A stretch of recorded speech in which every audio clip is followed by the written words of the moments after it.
Bonsoir enfin. Bonsoir. Maintenant, on va configurer les profils utilisateurs. On va configurer les profils utilisateurs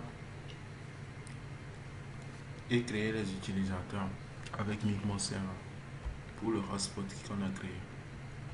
Donc, ce que je vais faire, de préférence, je vais prendre l'adresse du DHCP client. Moi, je prends l'adresse du DHCP client, mais pour quelqu'un qui a configuré tous ses ports sur le bridge hotspot, il sera obligé de se connecter d'abord via la page, via le portail d'authentification avant de pouvoir avoir accès au routeur. Donc il doit se connecter avant de pouvoir ouvrir, avant d'ouvrir Micmo et voir l'adresse et utiliser la configuration qu'il faut pour pouvoir accéder. Donc c'est comme ça que ça marche. Dans le cas présent, nous savons que l'adresse IP du routeur en question ou le gateway hotspot là, le gateway du hotspot c'est 254.10.0.0.254, alors que le DHCP client c'est ça qui est le 192 168 181.111. Donc ce qu'on va faire, on va télécharger le Micmo, la version 3. La version 3 a une fonctionnalité qui nous permet de pouvoir transférer, de pouvoir transformer les utilisateurs créés, de transformer ça en fichier CSV, ou bien de les exporter, disons plutôt exporter. Ça permet d'exporter les fichiers en CSV, en format CSV, et ensuite on pourra les importer. On pourra les importer sur un site d'achat, par exemple. Si vous avez un site d'achat ou bien une plateforme d'achat de tickets en ligne, vous aurez besoin de ce format de la liste des utilisateurs en format CSV.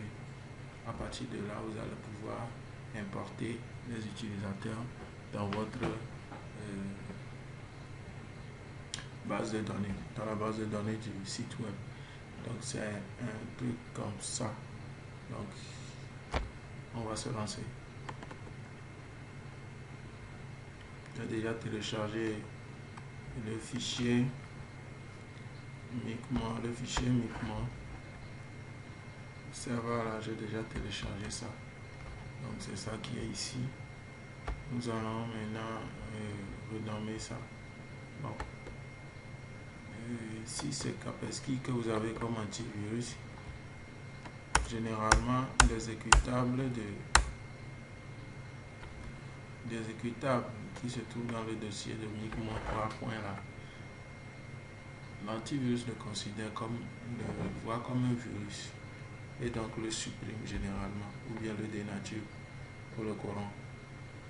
Donc de préférence, quand vous voulez ouvrir le fichier, il faut désactiver l'antivirus, du moins pour le temps de la configuration, ou soit vous désactivez ça de sorte à pouvoir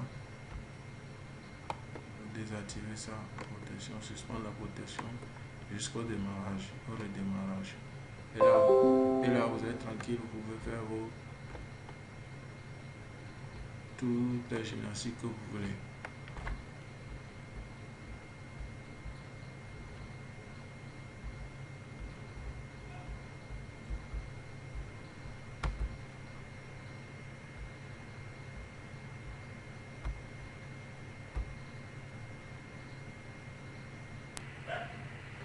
On le lance.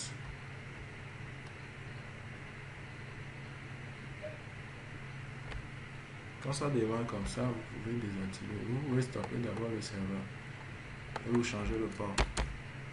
Il est sur le port 80, le port de l'internet. Ce port est accessible par tout le monde qui est connecté sur internet. Quelqu'un qui s'y connaît un peu peut peut-être se connecter sans problème. Donc on change le port. on ajoute n'importe quoi et on replique sur stop, sur start server. Maintenant, clique sur open mouvement. Open mouvement sera redirigé vers notre navigateur. Là, le mot de l'utilisateur par défaut c'est uniquement. Et le mot de passe c'est 1, 2, 3, 4. Donc après connexion, vous avez la possibilité de modifier ce utilisateur par défaut pour empêcher quelqu'un de pouvoir accéder. Donc vous pouvez changer. Maintenant on va ajouter notre routeur MikroTik. On va ajouter le routeur MikroTik. On lui donne un nom, routeur test.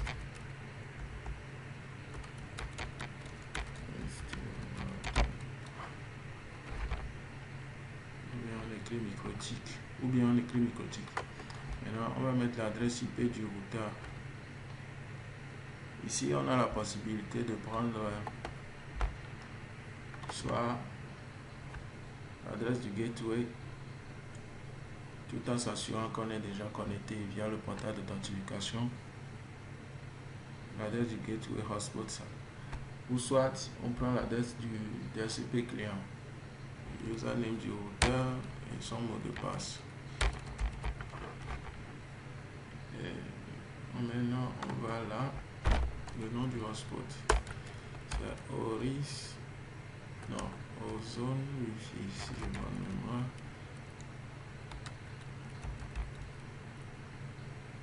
Ozone Wi-Fi.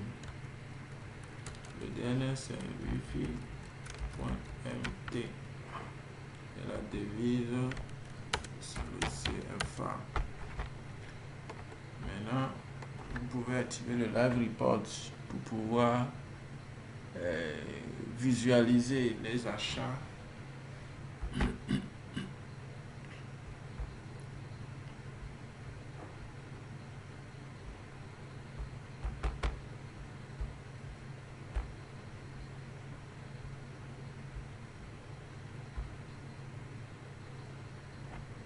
Ok. Dès qu'on aura installé, dès qu'on aura renseigné toutes les informations, c'est-à-dire le nom de la session, l'adresse IP du routeur, le username du routeur et son password, le nom du Wi-Fi ou bien le nom du hotspot et le DNS name et tout ça, tout ce qui va avec, on va sauvegarder, on save. Après avoir fait save, vous pinguez voir si ça passe. Donc vous allez remarquer que ça passe. Le ping passe normalement. Donc on clique maintenant sur connecter.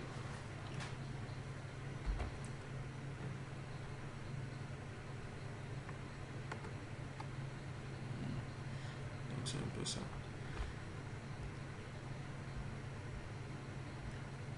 Maintenant on va créer le profil.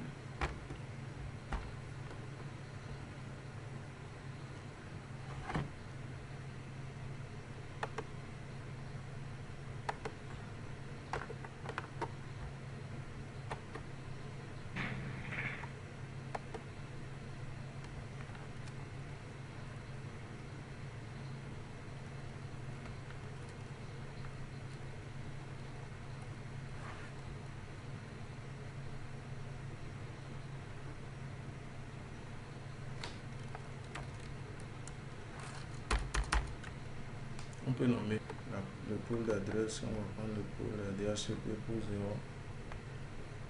Le nom d'utilisateur c'est 1. Maintenant pour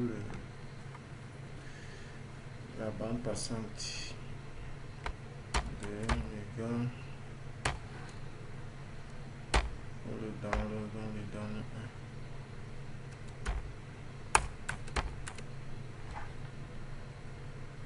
Supposons que nous avons un upload assez. Maintenant expire mode, la partie expire mode on va mettre juste on va record. La validité du ticket c'est 24 heures. Le prix du ticket, le son, le selling price, le son aussi. on va verrouiller l'utilisateur de sorte que on ne puisse pas se déconnecter pour utiliser le ticket sur notre équipement une fois déjà tapé. Et donc on sauvegarde comme ça et là c'est bon. On clique sur close, on ajoute un autre profil. Le troisième, on a le ticket de 5000 DHCP pour deux utilisateurs. Ici on a 2 mégas,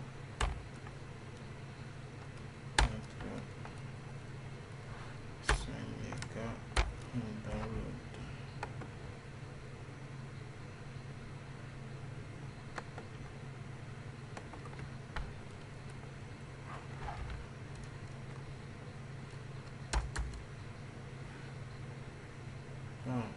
Chez le fournisseur d'accès internet, on a le prix d'achat, il y a le prix de vente. Donc les 5 minutes par jour seront gérées par le profil default. Maintenant, on va créer les utilisateurs. Là, on commence par on peut aller sur All, Profile All, on clique sur Generate.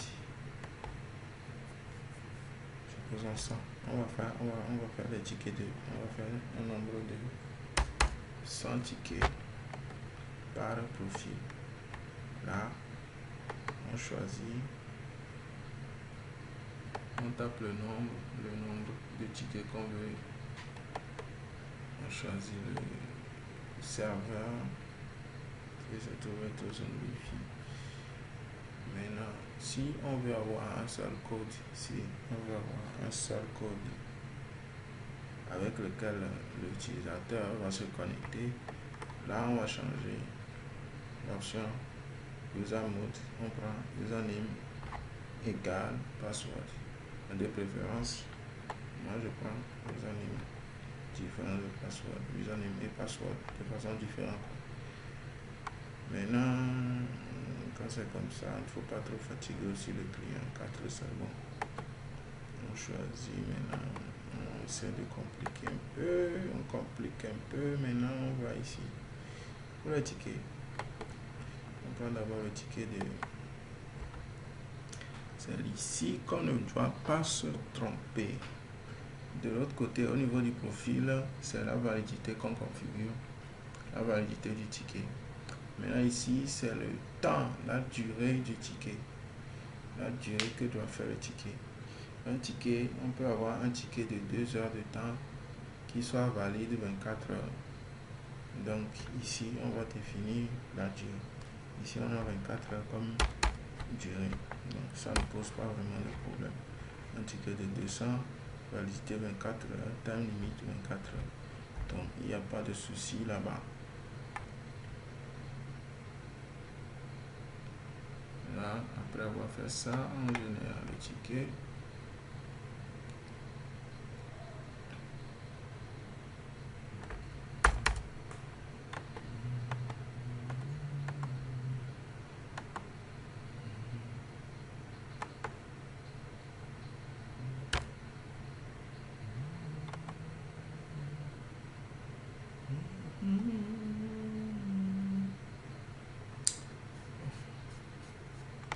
On va créer les tickets.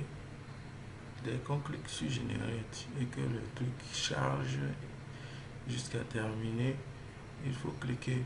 Vous pouvez imprimer directement à partir d'un bouton qui sont ici. Donc,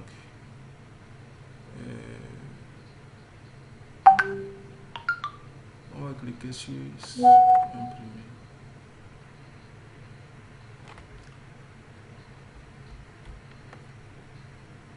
Et là, vous choisissez votre imprimante.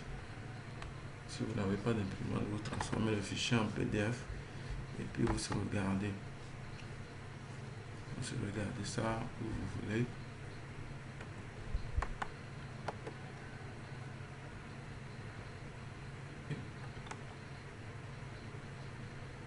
Maintenant, nous pouvons aller à afficher. Vous allez remarquer qu'on n'avait pas imprimé les tickets de 200 et les tickets de 2000.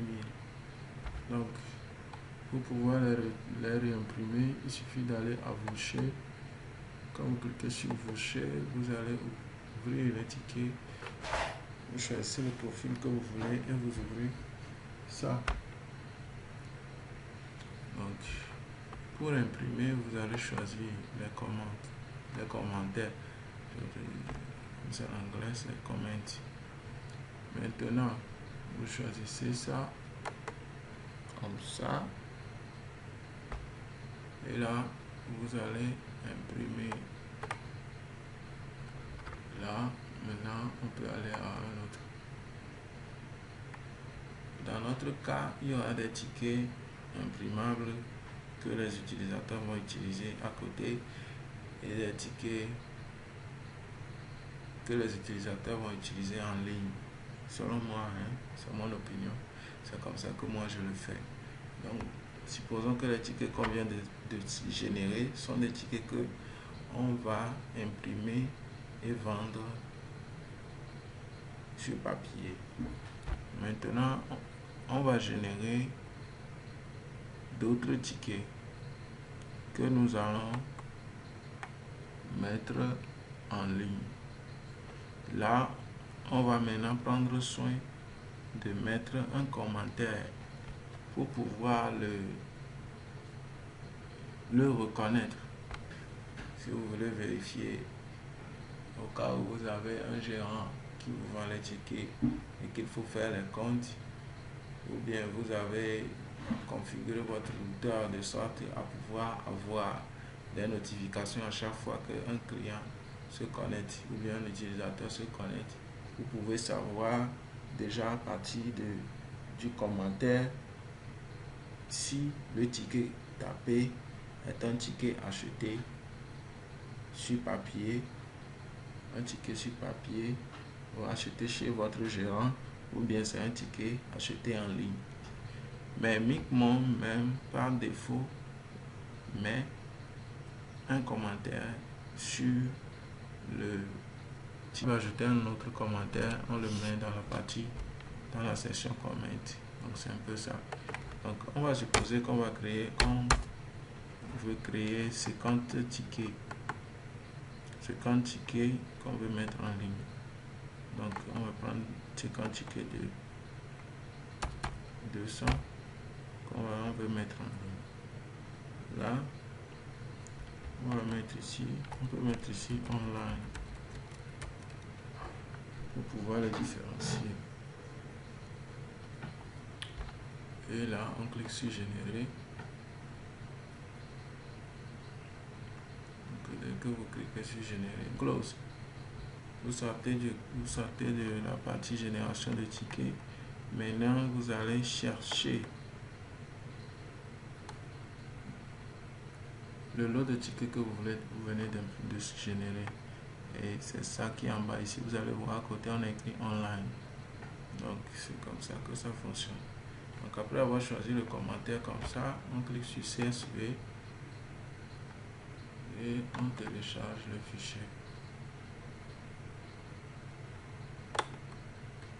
Il faut toujours s'assurer d'ouvrir ça pour voir si c'est effectivement fait ou pas. Donc, maintenant, c'est bon.